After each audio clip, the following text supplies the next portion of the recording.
पहले तो नीच दोष के बारे में बात करें। जिनकी कुंडली में नीच दोष है उनमें अगर देखिए सभी का बीज मंत्र लेते हैं। एक वैदिक मंत्र होता है, सभी ग्रहों का वैदिक मंत्र है, सभी ग्रहों का तांत्रिक मंत्र है और बीज मंत्र है। और किसी भी चीज का हमारे हिसाब से, सबका अपना अपना मत होता है, हमारे हिसाब से आप कोई भी कार्य करते हैं तो बीज जो होता है उसका, आप अगर कोई पेड़ तैयार करना चाहते हैं तो बीज एक छोटा सा डालेंगे तो पेड़ तैयार होता है। तो हमारे हिसाब से बीज मंत्र सबसे ज़्यादा लाभकारी होता है।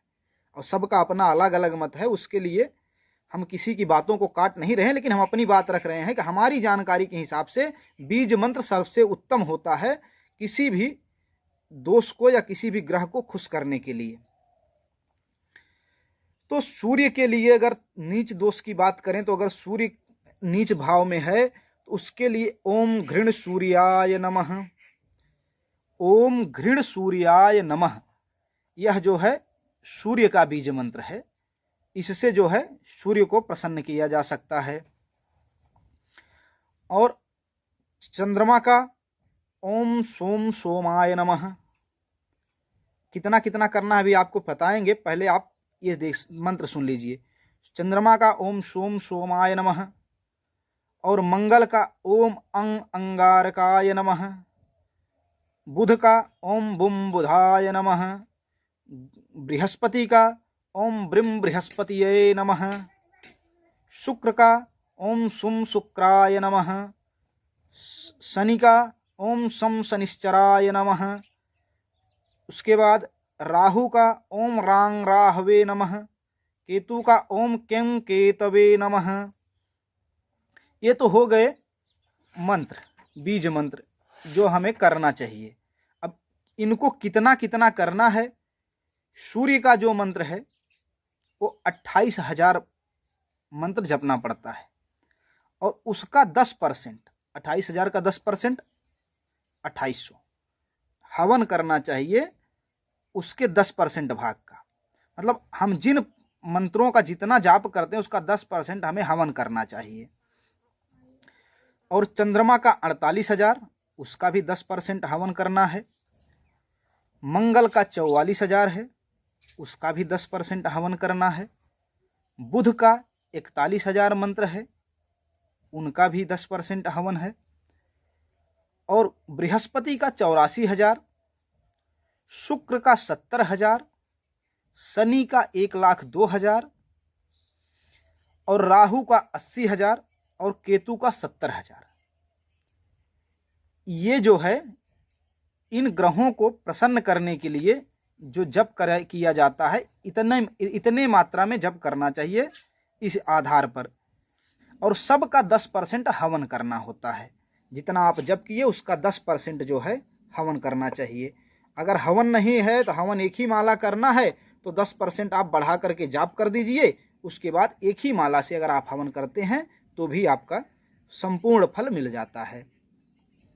अस्त दोष में क्या होता है, जो ग्रह अस्त हों आपकी कुंडली में उनका जाप करना है, उनका जो है हवन करना है। केमद्रुम दोष, केमद्रुम दोष में चंद्रमा का जो है, चंद्रमा अकेला होता है तो केमद्रुम दोष बनता है। तो केमद्रुम दोष में चंद्रमा का ही हमें 48,000 मंत्रों का जाप करना है, ओम सोम सोमाय नमः। उसके बाद विष दोष होता है। विष दोष में चंद्रमा और शनि की युति होती है। तो ये दोनों ग्रह जो है, जो ग्रह गड़बड़ हों, जो आपको बुरा प्रभाव दे रहे हैं, उपाय उन्हीं का करना है, बाकी ग्रहों का नहीं।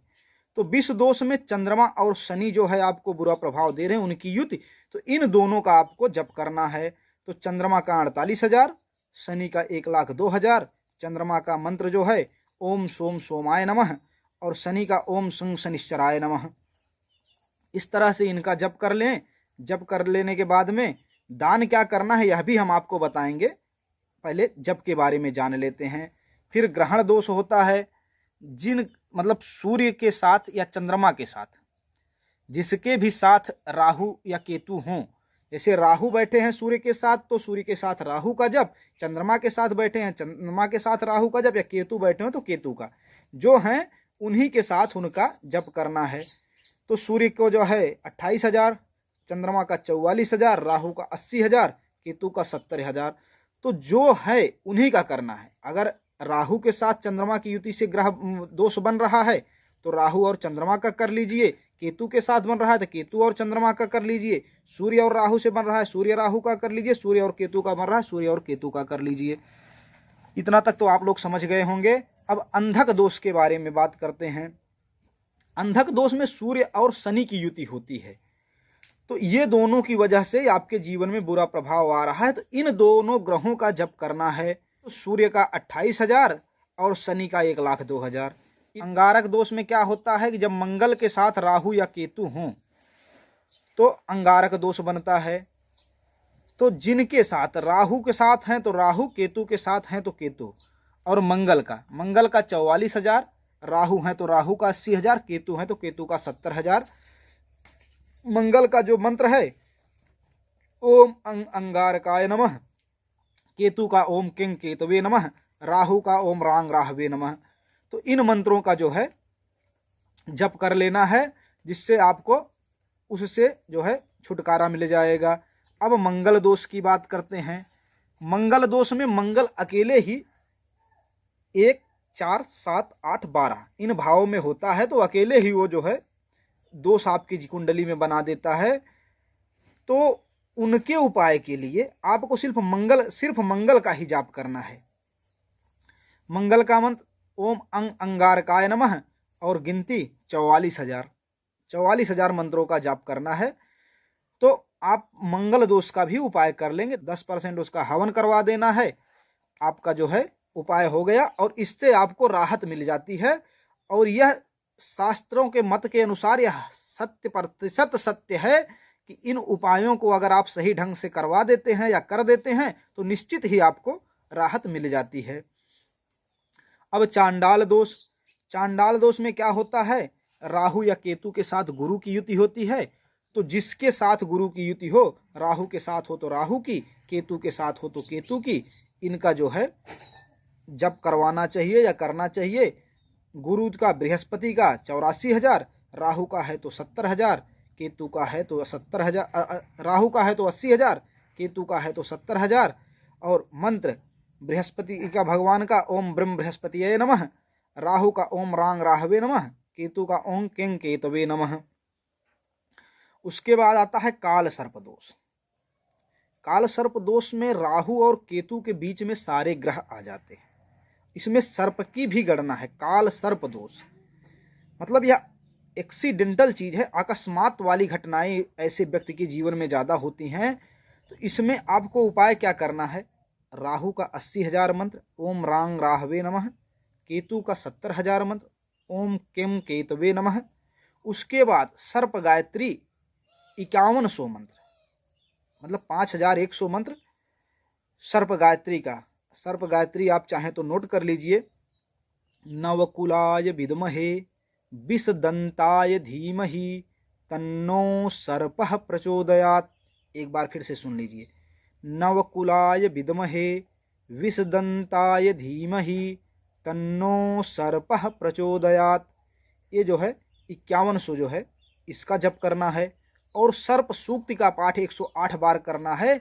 इतना उपाय करने के बाद आप हवन करेंगे। और जो राहु केतु की वस्तुएं हैं उनका दान भी किया जाता है। अब बस कुछ ही देर में उसके बारे में भी बताते हैं। अमावस्या दोष।